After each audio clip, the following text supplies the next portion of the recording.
Na ir važiavau šį reisą su kita mašina, todėl nusprendžiau pafilmuoti, parodyti jums tokį labai paprastą miegamojo variantą šio Mercedes Sprinterio. Apžvelkime esamą situaciją miegamajame Sprinterio. Tiesą sakant, nėra ką rodyti. Paprastesnio varianto per savo praktiką nesu matęs. Štai yra Webasto ir kaminas irgi gerai išvestas labai. Visai čia niekam netrukdo, labai gerai veikia. Bet va tas Webastos pats pajungimas, nėra jokio pultelio, jokios sistemos. Čia matosi laidai, na, biškį užstoju šešėlis. Matosi laidai tiesiog ant tiesioginio, matomai yra čia sujungta viskas. Bet aš pateisinu tokį variantą.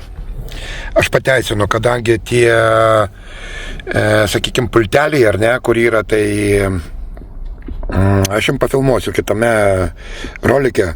Va, dabar čia paimi taip tik. Opa, matote, lemputė žalia įsijungė ir iš karto veikia.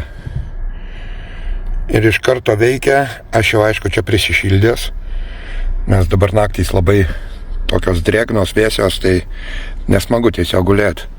Va, dabar lempa pati. Lempa labai yra ryški. Jinai truputį susimažina, į ją neįmanoma žiūrėti. Halogenai. Taip akina, kad tai va čia yra tokia knopkutė, tai paspaudi, vat, sumažėja šviesa, ar ne, prigesta. Ir dabar žiūrėkit, naktinė dar yra. Opa. Štai. Man labai patinka šis variantas. Aš norėčiau, kad, sakykime, pastovioj nuolatiniai mašinoje būtų tokia sistema. Bet yra kaip yra. O. Viskas gerai. Labai gerai. Pati medžiaga irgi yra tokia švelni. Kaip pas mane matėt, yra tokia siena padaryta, ar ne, kažkas išskirtinio tokio, apmušalas, pagražinimas, toks dėl komforto kažkokio, tai čia kažkas panašaus, švelni tikrai ta medžiaga yra. Ir viskas, daugiau nieko nėra. Ai, yra lizdai dar USB. Jo, yra USB-niai lizdai pasikrauti, ar ne, jums čia vat kaip ir prie kurytelio, o čia USB. Va.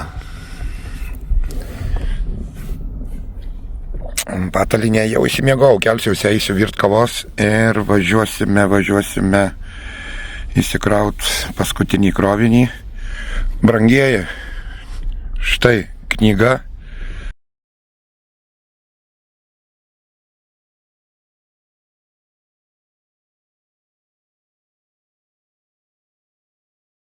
Be kurios aš nekeliauju niekada. Tai yra jėga, tai yra apsauga. Aš ją skaitau. Tiesą sakant, perskaičiau visą Bibliją, bet skaičiau tuo metu, kada buvau tikėjimo kūdikystėj.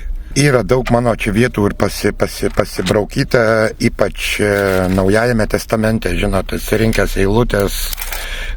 Tiesiog buvo laikotarpis, kada studijavau, norėjau suprast, nes eiliniam žmogui tikrai tai nėra lengva suprast. Štai tokia rytinė apžvalga. Ačiū, kad esate, ačiū, kad žiūrite. Būkite palaiminti ir palaimingų jums gyvenimo akimirkų.